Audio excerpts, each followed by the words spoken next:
Hey everybody, it's Chris Eads, Wootini at GayGamer.net, here with another weekly video podcast. And remember how last week's episode was like really super short because I wasn't gaming a whole lot that week and I didn't have a whole lot to talk about? Well, sorry, this one's going to be a bit longer. I promise not to make you sit here and watch me for like 15 minutes, so I'll talk fast. First up, I want to welcome all of the new writers. That's right, GayGamer.net has a slew of new writers who are hard at work producing awesome articles for all of you to read. So keep checking back to GayGamer.net, and I'm looking forward to seeing what they produce just as much as you guys. A couple of them have already started, and I'm looking forward to seeing what the rest of them can produce. Welcome to the family, boys and girls. Next, I had to finish Zelda in time for Professor Layton, and it turned out it actually wasn't that hard to finish Zelda.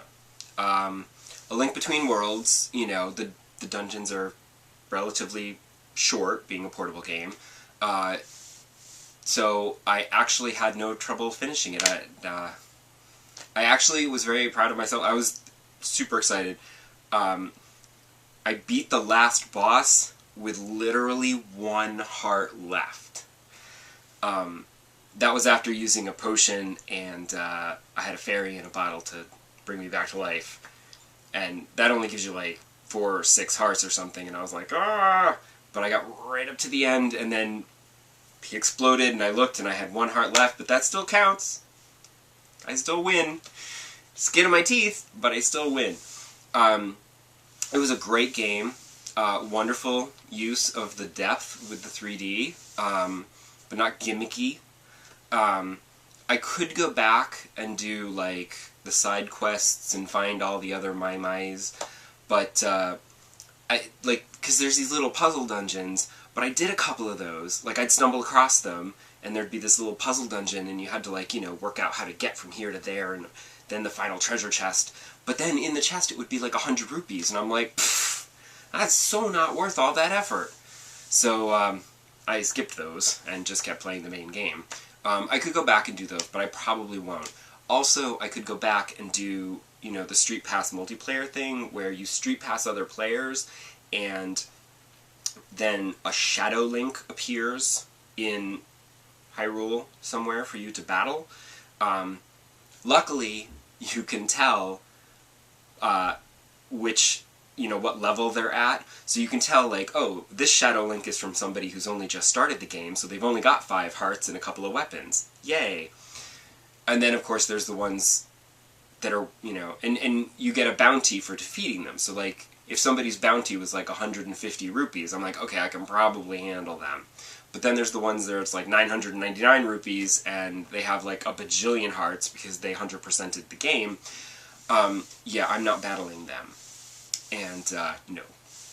Because I'm not very good at the fighting, and the AI on these Street Pass characters is really brutal and tricky, and they're very good at the game, the AI. So hopefully my Shadow Link, the people who have Street Passed my Shadow Link, I hope that the AI also kicks their ass, because I would not, battling them one-on-one. But I actually finished Link Between Worlds on, like, Monday morning on my train ride into work. So, I had time to kill before Friday's release of Professor Layton and the Azran Legacy. Luckily, I still hadn't finished the ending of Tearaway over on my PlayStation Vita, because Zelda kind of sucked up my time. So, I decided to go ahead and finish Tearaway, which is fantastic. It was one of the reasons why I wanted to get a Vita, is to play this game. And it's beautiful and lovely. I was a little concerned that it was a platformer, but it wasn't a really brutal platformer, at least not until the end of the game. Which every single area you'd get to, it seemed like, this is the end of the game. Then they're like, now go over here, and this is the end of the game. Oh, but no, this is the end of the game. And I'm like, oh my god, how much longer is this? Like, it kept feeling like the ending, and then there'd just be one more section to get through. And towards the end, those last few areas were just brutal. I was falling every 5 seconds. It was ugly. Luckily, it restores you right where you left off, pretty much, so it wasn't super frustrating, and, you know, I did eventually make it to the end, and it was lovely. The ending was beautiful. I mean, the whole style of this game is fantastic. It's super clever. It uses the features of the Vita so cleverly, like, it's just amazing. It's like the best Vita game, I think, ever made. In the ending, you get a pop-up storybook of your adventures together, and it was just like, aww, tear. It was just, I loved it. I know that sounded sarcastic, but I didn't. I did love it. Legitimately fantastic game.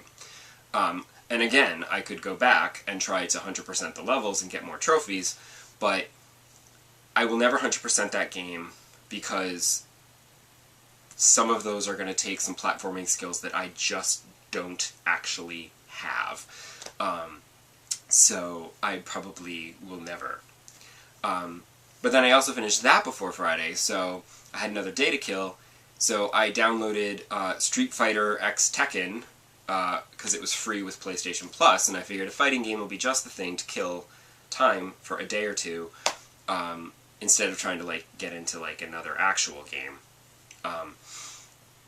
Street Fighter X Tekken, which, I mean, I know visually it looks like Street Fighter cross Tekken, you know, they're crossing, but it says X, and it just sounds so stupid when you say it aloud. But anyway, it's Street Fighter characters and Tekken characters, and they're fighting, and it's a fighting game. And I suck at fighting games. I am really terrible at them. But it was good enough to kill time, and I mean, it looks great. Like, visually, the graphics are terrific, and, I mean, it played pretty well, so, I guess it's good. If you like fighting games, it's free on PlayStation Plus, so go pick it up. And then, of course, Thursday night at midnight, I went into the eShop. I had actually gone earlier in the week to Best Buy because they were having a sale, 20% off of all Nintendo eShop gift cards. So I got a $50 eShop gift card for only $40. And, which was good, because I needed the $40 to pay for Professor Layton. But now I've got, like, some extra cash in my account. I probably should have bought another one while they were on sale. I did let everyone know on Twitter, so if you're sitting here going, oh, I wish I'd known, follow me on Twitter at WootiniGG, and, you know, you won't miss out. If I see something like that, I'll let you know. That's instant gratification on Twitter, instead of waiting a week for this, where I just recap things. But anyway, it took me a little while. It was a few minutes after midnight before I was able to get the little button to say buy this. And then I just set it to download and went to bed. So that on Friday morning, when I got up, I had a game to play. And it's wonderful. It's Professor Layton. I mean, they've already taken Professor Layton into 3D on the 3DS before, so this is pretty much just like a more polished version of it, like just a few more graphical pizzazz things, you know, it's a little sparklier, but it's all just the same story, and it's just ridiculous. And although it's funny because I find that normally the Professor Layton games start off with like weird little oddities and then they explain them away, and then at the end it's like, you thought you were traveling through time, but really you weren't, because time travel is ridiculous. Instead, it's an entire underground city that you travel to via elevator. Okay. Like, that makes any more sense than actual time travel, but whatever. But this one starts off right away with just some completely batshit crazy stuff, and I'm just like, wah!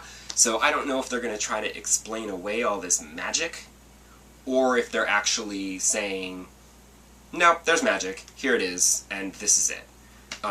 Because the Professor Layton stories are so weird that way. Like, sometimes they try to explain things, and sometimes they're like, no, it's this insane. We'll see. But it's wonderful, and it's great, and they are teasing my brain with these brain teasers. And I do enjoy it, because sometimes I feel very, very clever, and then sometimes I feel very, very stupid when I can't get the simplest ones, and I'm like, huh? And I spend 20 minutes on a puzzle until I finally crack it, like an idiot. But it's great, and I love it, and I recommend it. If you like the other ones, here's another one. If not, well, you should probably start with the old ones. This one is a continuation of a trilogy, so this is the final part of the trilogy, so I wouldn't start with Azran Legacy. But now I don't remember the name of the one before this. Well, the one before this. Oh well. Sorry, I didn't do my research before I did this. I didn't know I was going to go off on that tangent. But I'll put it in the description of the video.